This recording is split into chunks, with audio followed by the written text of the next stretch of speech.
नमस्कार, मैं हूं पुण्य प्रसून वाजपेयी।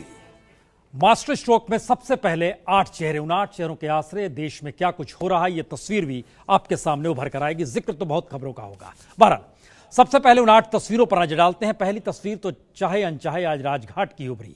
राहुल गांधी वहां पहुंचे, लेकिन उसके साथ कई तस्वीरें वायरल होती चली गई। कहा गया कि खा पी के सब पहुंचे हैं उपवास करने के लिए। किसी ने उपहास कहा, किसी ने कुछ कहा, चर्चा जरूर होगी। बहरहाल दूसरी तस्वीर हादसे की है। यह तस्वीर दरअसल हिमाचल प्रदेश के कांगड़ा की है, जहां पर 30 बच्चों की मौत हो गई है। बस गहरी खाई में गिरी है। यह एक हादसा है।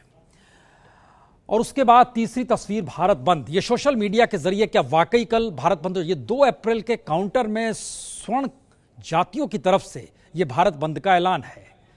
इंतजार कीजिए कल क्या होता है। जो हालत देश की है उसमें इंतजार करना होगा, क्योंकि 2 अप्रैल के बाद मेरठ में जो पलायन शुरू हो गया है, लोग घरों में ताले जड़ के निकल रहे हैं। पूरी रिपोर्ट हम आपको दिखलाएंगे। स्थिति क्या है, यानी राजघाट से इतर ग्रामीण इलाकों में दलित किन स्थितियों में है, किन त्रासदी के बीच में। और कल प्रधानमंत्री चंपारण पहुंचेंगे। जी, चंपारण शब्द आते ही महात्मा गांधी आपको याद आ रहे होंगे, लेकिन क्यों ये बड़ी खबर है ये जरूर हम आपको बतलाएंगे। उसके बाद की तस्वीर, प्रधानमंत्री के बाद की तस्वीर, बाबाओं पर नोटिस हो गया। बाबा यानी जिन्हें राज्य मंत्री बना दिया गया, उसको लेकर हाईकोर्ट ने नोटिस थमा दिया गया है। लेकिन मसला सिर्फ इतना पर नहीं है, यह मसला लंबी लकीर है जो आज हम बताने वाले हैं। सुप्रीम कोर्ट में 3 मई को सुनवाई कावेरी मसले को लेकर, और सुप्रीम कोर्ट ने केंद्र से कहा है आप पूरा ड्राफ्ट तैयार कीजिए, बताइए क्या होना चाहिए, कैसे होना चाहिए।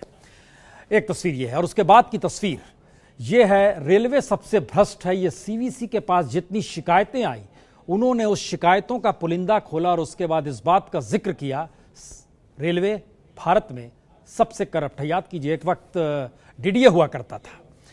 लेकिन बहरहाल मास्टर स्ट्रोक में खबरों का सिलसिला हम शुरू करते हैं। खबरों के सिलसिले से पहले हमें लगता है एक तस्वीर जो वाकई जरा संयम के साथ इन स्थितियों को देखने की ताकत हिंदुस्तान को कितनी बार कितने मौके पर चाहिए, जरा आवाज सुन लीजिए।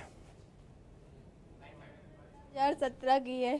इन्होंने हमारे साथ बलात्कार किया। शशि सिंह हमको इनके घर लेके गई थी। जब हमारे साथ जबरदस्ती बलात्कार करने लगे तो हमने इसका विरोध किया। जो हमने विरोध किया इसका, तो हमको धमकी देने लगे कि तुम्हारे परिवार वालों को मरवा के फेंकवा दूंगा। इसके भागीदार शशि सिंह हमको इनके घर लेके गई थी, जिन्होंने कुछ इनके हाथ से, पूरी प्रशासन इनके हाथ में है। ये सब इनके हाथ में, यही सब करवाते हैं। हमारी रिपोर्ट नहीं लिखी गई, 1 साल और है, हम मारे फिर रहे। हमने सुना हमारे पापा को ये लोग मारा, तो हमने यहाँ गाड़ी में ट्रेन में बैठा और दिल्ली से हम अकेले चले आए, दौड़ते हुए, मरते हुए, रोते हुए। जब मैं यहाँ आई तो हमारी कोई सुनवाई नहीं हुई है। हमारे साथ इन्होंने बहुत गलत किया है। हमारे साथ इन्होंने रेप किया है, बलात्कार किया है, कोई सुनवाई। इनके आदमियों ने हमको उठा के ले गए। कुलदीप सेंगर के आदमियों ने हमको उठा के ले गए थे। उनको हम नहीं जानते कौन है। हमको यहाँ रखा, वहाँ रखा, सब जगह रख के हमको, हमारे साथ सब लोग गलत काम करते रहे, मारे फिरते रहे।